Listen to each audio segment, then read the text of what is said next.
Penguin Random House Canada presents All the Color in the World by C.S. Richardson. Read for you by Frank Cox-O'Connell. For Rebecca, Certo. Art is seed, art is memory, art is vaccine. Jan Martel, Beatrice and Virgil. 1. Employing zuihitsu, a Japanese writing style characterized by both linked essays and disparate ideas, Sei Shonegan considers her pillow book, a collection of anecdotes, musings about life as a courtier, favorite quotations, poetry, lists, daily affirmations, to be for her eyes only. In Renaissance Italy, such a personal almanac is known as a ziobordone, an informal miscellany containing everything from landscape sketches to currency exchange rates, medicinal recipes to family trees. The Florentine politician and merchant Giovanni Rucellai likens his to a salad of many herbs. Such salads might fill otherwise blank scrap albums, pocket journals, or composition books. One could just as easily find them straining the bindings of pre-existing books, a time-worn university text, perhaps. 2. Consider your beginning.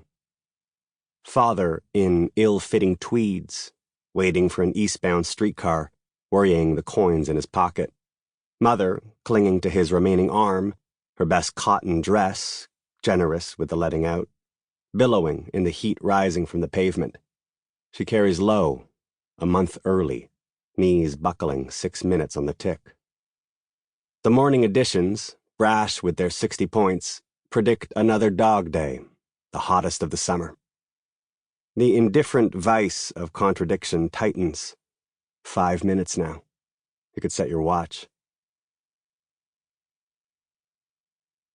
3. The streetcar is nowhere to be seen. In your parents' rising panic, the thought of giving birth in a stifling walk-up in the Shoreview mansions grips each in a private nightmare.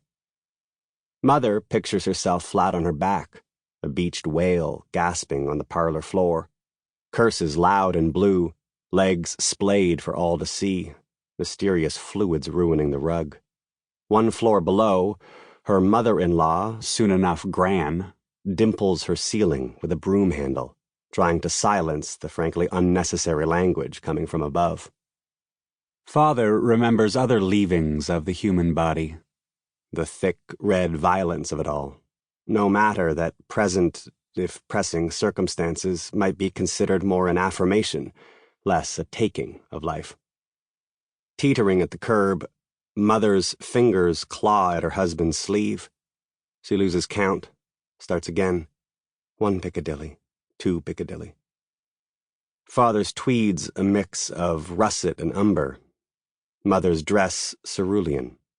The sky murky, Turner-esque, awash with Indian yellow.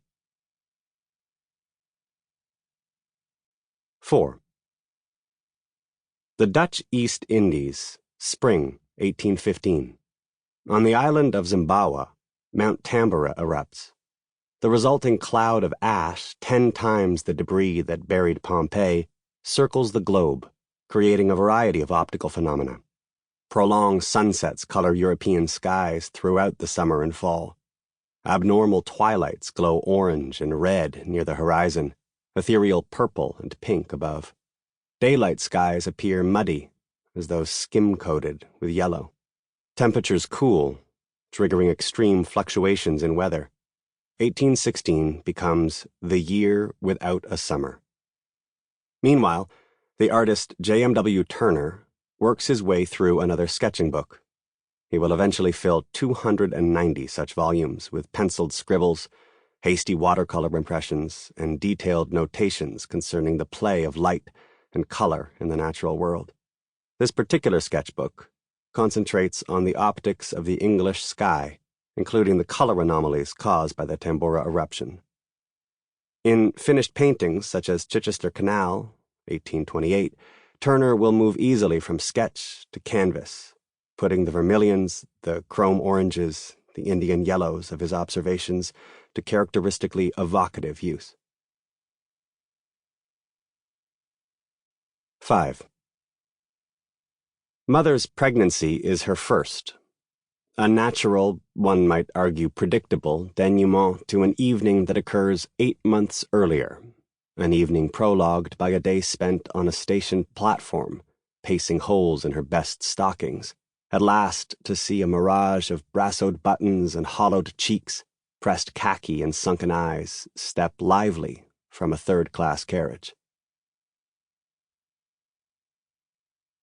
6.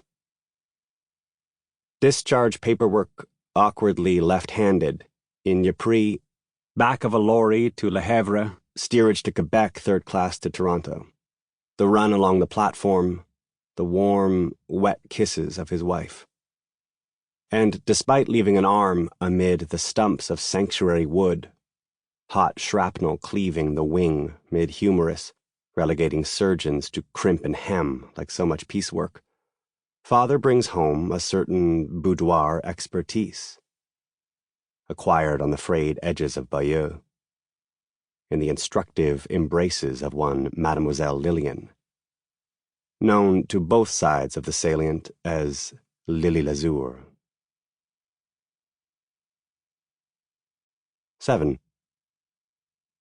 As unsettling as the mental pictures may be, you imagine your parents' homecoming evening as one of abandon. Mother, décolletage brushed in the reddish flush of intimacy, keeps a sweaty grip on bedstead and discretion, directs father's pruned acrobatics with gentle patience, resists asking where, or for that matter how, he learned to do such things with touch and tongue. Do not question such diplomacy. The woman's heart is returned when so many are left to fertilize the charnel muck of Flanders. Returned in more or less one piece. Returned as Lillian might purr with such jouissance. 8. Occupied by German forces since the earliest days of the First World War, the French town of Bayeux is liberated by British, Australian, and Canadian troops in October 1914. Located a leisurely half-day march across the nearby Belgian frontier to the trenches surrounding Ypres, the town is transformed into a base for Allied actions along the front. Bayeux's asylum, established in 1863 as a psychiatric hospital for women, dubbed the Red Asylum because of its exterior brickwork, is home to more than 1,000 patients. The British Army commandeers the building, converting it to a military hospital and soldiers' recreation facility complete with swimming pool, hot showers, and laundry. There is speculation that, as the British moved in, some of the 1,000 may have chosen to remain in the care of the asylum's nuns. Others may have opted for a fresh madness, a return to life on the outside, albeit in a war zone. 9. They may have returned as mothers, as wives, as daughters, as school teachers, shop girls, barmaids, perhaps a few as the town's filles de joie. German forces recapture Bayeux in April 1918. Until its liberation 3 months later, it is shelled almost daily. More than 100,000 rounds fall on the town. 98% of its structures, including schools, cafes, brothels, are destroyed. The Red Asylum begins rebuilding in 1922. There is no record of how many of the 1,000 returned. 10. Would a mention of Lillian's nom d'amour spark a glow amid father's darkest memories? Would he risk an enigmatic grin when recalling the inviting scions of Mademoiselle's intimates? However muddied, bloodied, and far from home he was when in said boudoir, picturing him helping mother's feet to find the streetcar's boarding step, you trust he would remain a gentleman. Mum would be the word. Sample complete. Ready to continue?